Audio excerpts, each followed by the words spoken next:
Say it was a horrible sight. Nearly a dozen animals dead inside a home after they were allegedly neglected. Westmoreland County Bureau Chief Ross Guidotti reports on what officials are doing now to that home. Good evening, Ross. Hey, Dave, we brought a story to our viewers a little earlier in this week of an alleged situation of animal neglect, and sad to say we have to bring you yet another one. Now, these weren't dogs, these weren't cats or even horses, but they were smaller animals. But humane officers say their last days were nothing short of horrible. Humane agents and neighbors tell KDKA this is what the trailer Andrew Pevarnik once lived in with at least 24 animals. A scene of absolute squalor and filth. Trash piled on the deck inside. The kitchen filled with garbage, feces all over the floor. Today, it's just a frame.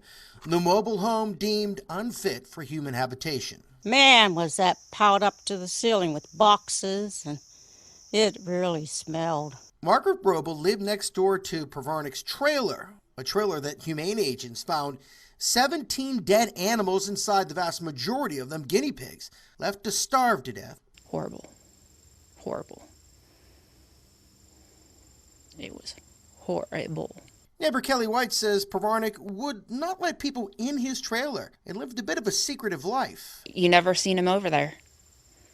He came in the middle of the night when everybody was sleeping, came in, did what he had to do, and then left by morning. It was gross. It smelled nasty in the heat.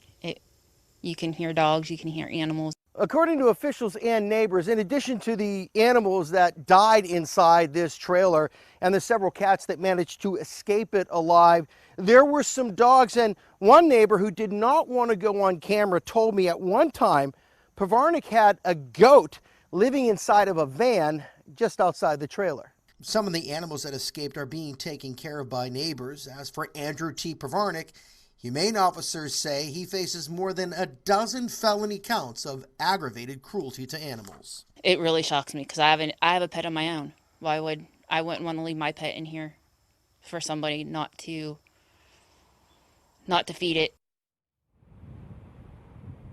All right, Pevarnik right now free awaiting his preliminary hearing.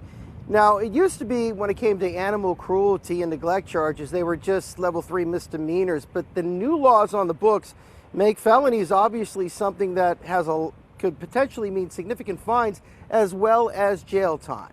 Reporting live, Ross Guidotti, KDKA News.